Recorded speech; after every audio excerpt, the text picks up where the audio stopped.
सारे खेल हमने किए, हमसे मिले सो निश्चय जिए। क्या कह रहे हैं परमात्मा, ध्यान से सुनो।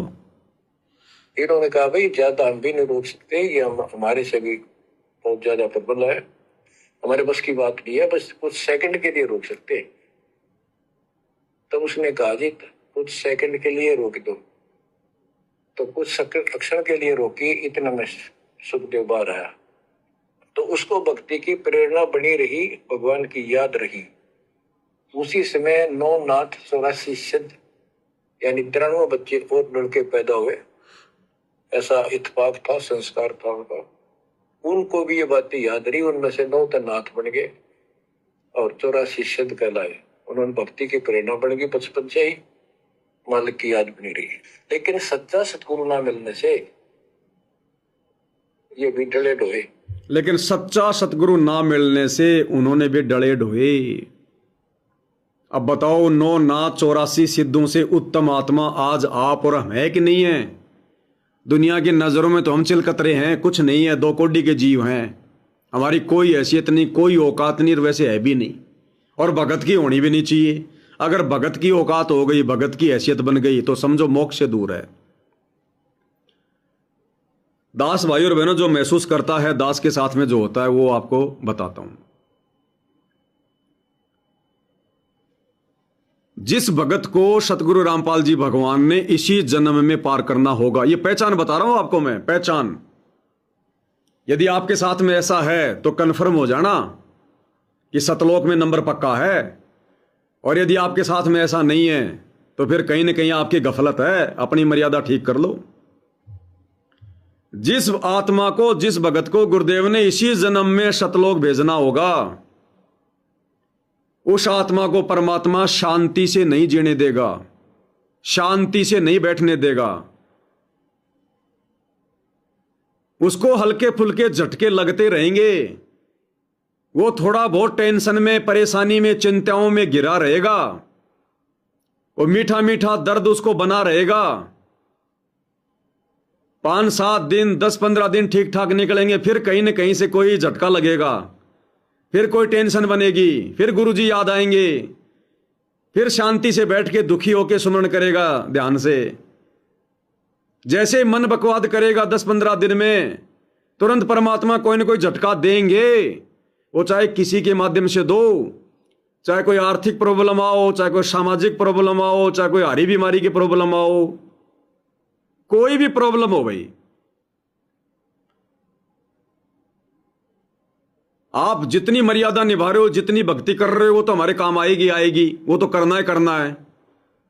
लेकिन जिस आत्मा को गुरुजी ने इसी जन्म में सतलोक भेजना है, वो भगत भूल जाना कि वो सुखी हो जाएगा, वो निश्चिंत हो जाएगा, निर्भय हो जाएगा, निडर हो जाएगा, सारी समस्या मिट जाएगी, सारी प्रॉब्लम मिट जाएगी, कोई चिंता नहीं रहेगी। ये दिमाग से निकाल देना।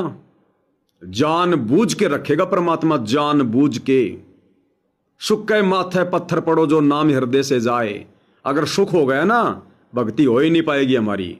उस भाव से, उस श्रद्धा से, उस लगन से मंत्र हो ही नहीं पाएंगे, आरती हो ही नहीं पाएगी। तो ये कन्फर्म मान लेना, अगर आपको गुरुजी ने इसी जन्म में सतलोक भेजना है, चाहे आपके पास में कितना ही धन है, आप कितने धनपति हैं, आपका खुद का बहुत बड़ा मकान है, आपके पास में गाड़ियां भी हैं, कोई कमी नहीं है, अगर आपको गुरुजी ने सतलोक भेजना है तो ये कन्फर्म मान लेना, परमात्मा आपको ना तो उस धन में कोई सुख ढूंढने देगा, वो धन आपको सुखी नहीं कर सकता। भले बहुत धन है आपके पास में, बहुत पैसा है, बहुत प्रॉपर्टी है, जमीन है आपके पास में, बहुत सारे प्लॉट हैं, वो धन आपको सुखी नहीं कर सकता, परमात्मा होने नहीं देगा। थोड़ी बहुत ठूठा बनी रहेगी, आपको परमात्मा सेंटर में रखेगा। जो पंख निकल जाते हैं ना हमारे, परमात्मा उनको कैंची से काटता रहेगा कि ये माया कहीं इसको उलझा ना ले, ये कहीं मान बड़ाई में ना जाए, अहंकार में ना जाए। ये पहचान है भाई और बहनों, पहचान। रात को अगर सो गए और उस समय यदि आपको थोड़ी बहुत अगर कुछ सोते समय अगर शांति है तो है, क्योंकि सोते समय तो हम फिर मस्त हो जाते हैं, हमें कुछ नहीं पता होता। तो रात्रि को सोते सोते समय जितनी शांति है उतनी शांति रहेगी उस भगत को। बाकी उस भगत के जीवन में परमात्मा अशांति रखेगा, बेचैनी रखेगा। बेचैनी ऐसी नहीं कि आपने कोई गलत काम कर दिया, कोई चोरी कर दी, कोई जारी कर दी, किसी पे कोई गंदी नजर डाल दी, ये तो उस भगत के आसपास भी नहीं होंगी। ये बुराइयां तो उस भगत के आसपास ही नहीं होंगी। वो संसार की तरफ से दुखी नहीं होगा, लोगों की तरफ से दुखी नहीं होगा। वो तो जीवित मर गया, क्या दुखी होगा लोगों से? चाहे कोई गाली दो, चाहे कोई ताने मारो, चाहे कोई व्यंग मारो, उसको गुंडा कहो, बुंडा कहो, उन बातों से दुखी नहीं होगा वो। उसको परमात्मा किसी न किसी तरीके से अपने इस प्रोसीजर के अनुसार परमात्मा उसको निश्चिंत नहीं होने देगा। उसके मन में एक अनजाना सा भय, एक अनजाना सा डर, वो चाहे किसी भी बात को लेके हो, चाहे भक्ति को लेकर हो, चाहे वैसे कोई उसकी समझ में नहीं आएगा कि ऐसा कोई कारण भी नहीं है, फिर भी ऐसा क्यों हो रहा है मेरे साथ में। वो परमात्मा कर रहा है, वो परमात्मा की तरंगे काम कर रही हैं। ये पहचान है भाई और बहनों।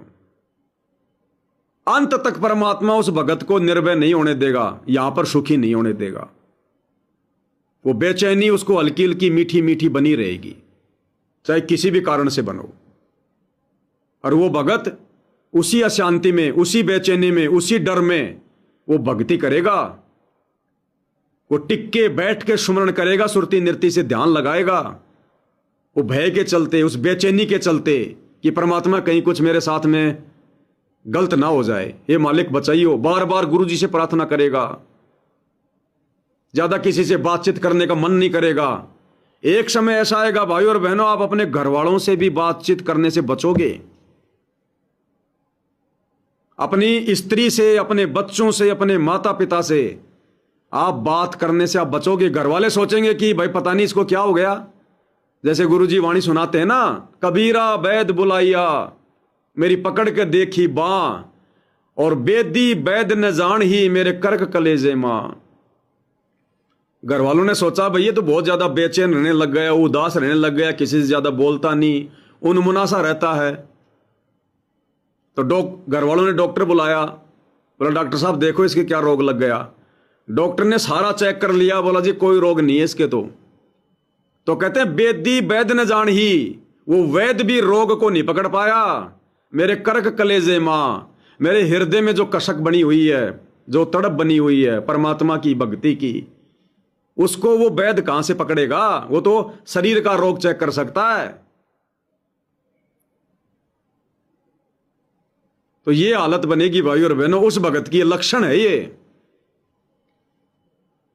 संध्या आरती में हम क्या पढ़ते हैं? उन्मुनि संयम अगम घर जाई, अक्षय कमल में रह समाई। उन्मुनि संयम अगम घर जाई, अगम घर यानी सतलोक, और ये उन्मुनि संयम गुमसुम रहने की आदत पड़ जाएगी। जैसे नानक जी भक्तों के जाने के बाद में मौन हो जाया करते थे, उसको कहते हैं उन्मुन तारी लगी हमारी, सार शब्द से टोया हो। तो वो स्थिति आ जाएगी भगत की उन्मुनी वाली। अकेला रहना पसंद करेगा भगत, अकेला रहना पसंद करेगा। 10 भक्तों के बीच में बैठकर या घर वालों के बीच में बैठकर भगत वो आनंद प्राप्त नहीं करेगा जो आनंद फिर वो भगत, जिस भगत को परमात्मा बेचैन रखेगा, जो वो अकेला बैठ के आनंद महसूस करेगा, अकेला बैठ के जो वो ध्यान लगाएगा, चिंतन मनन करेगा। ये स्थिति होगी, नहीं हुई है तो हो जाएगी अगर परमात्मा चाहेंगे तो। जिसको शतलोक भेजना होगा तो ना आपका कोई विशेष काम धंधा करने में जी करेगा, ना कहीं आने जाने में आपका मन लगेगा। चाहे आपको कोई 1 लाख रुपया दे 1 घंटे के काम का, कि भाई तू खाली मेरे गले पे बैठ जा भगत, 1 लाख रुपया दूंगा, उसकी इच्छा नहीं बनेगी। नहीं भाई मैं तो मेरा जो कर रहा हूं ना बस उसी में ठीक है, 200-400 रुपये मिल रहे हैं, बस बहुत मेरा काम चल रहा है। ये स्थिति हो जाएगी भगत की। नहीं अच्छा लगेगा उसको ये धन दौलत मकान कार कोठी कुछ भी। भले वो मजबूरी में उस मकान में रह रहा है, मजबूरी में वो धन उसके पास है, अब रोड पे थोड़ी फेंक देगा। तो ये स्थिति होगी भाई और बहनों। दास अपनी बताता है, दूसरे का मुझे पता नहीं।